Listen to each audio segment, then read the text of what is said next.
Jimmy, a frustrating evening out there this evening. What was you taking it?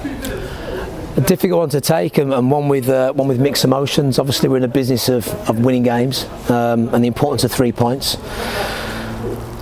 But there's lots and lots of things that I'll be pleased with, and the character, the way they approach the game, and probably the first time for a long time in terms of not having spells and moments in the game, but having some real genuine control in the game. I think that's the first time for a long time we've seen some signs of that. Particularly, obviously, the first half. I mean, the only thing that was missing really was that elusive chance to create and the goal. 100%, yeah. I think I said to the boys in there when we spoke about they did get bodies back in around their box quite well, and one thing that we've been gilt edge of all season is not taking chances on striking through people and round people.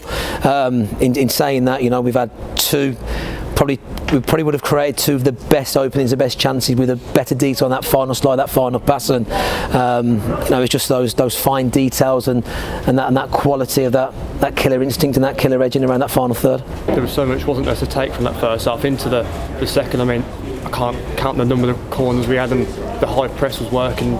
We just didn't quite create that, the chance, like I said. No, it didn't fashion away, and that's where myself as manager and us as a coaching staff have to make sure that the boys are relentless and they keep on doing it. If you keep knocking on the door for 45 minutes and playing that kind of brand and relentless high pressure football and getting the ball around that territory, sooner or later you'd hope that that something opens up and you can fashion a chance, and I just felt that probably the first 5 or 10 minutes of the second half we allowed them to gain some momentum and some real dangerous territory, a little bit too easy, a little bit too cheaply, and maybe that took some of the wind out of our sail. Yeah, like you say, a bit more impetus from them at the start of the second half, and they get their goal. Thoughts on that? Could have done better?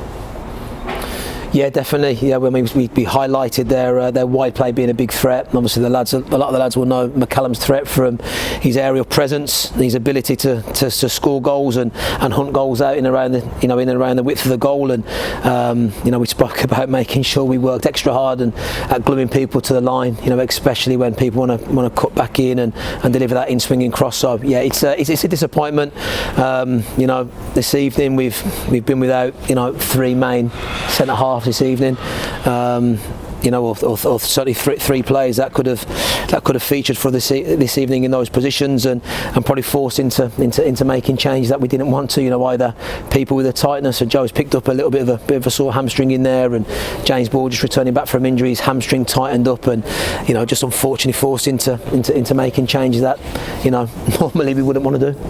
Still though, ending the game with 3 strikers on the pitch. I think just before that ball he has one tip round for a corner, so chances there, attacking play was on the pitch, but just couldn't quite fashion it.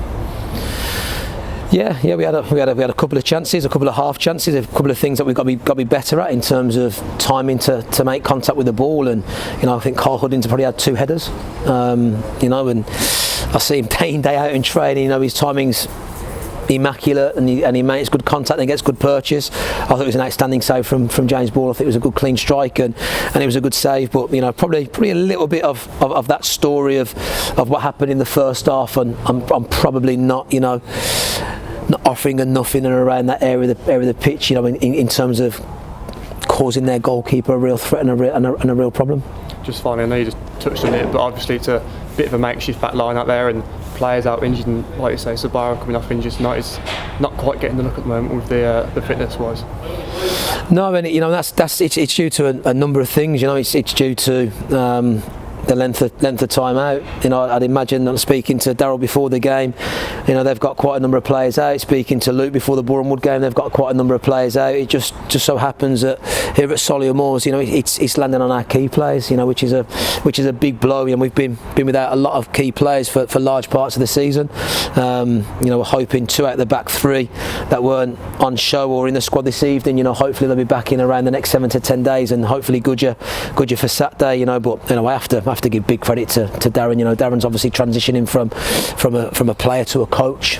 He's not trained as regularly as he did start of the season, just because of numbers and bodies and what we've got, you know, what we've got in around it. And you know, he puts himself, he makes himself available to come and play. And you know, and with the amount of games that we have, you know, we're unable as well, you know, the fringe players, to get match minutes into them. So that's the first 90 minutes Jordan Piggott's played, God knows in how long, you know. So credit to them and, you know, their character. And you know, other than us conceding the goal, I actually think they contribute to some real positive moments of our play with him without the ball.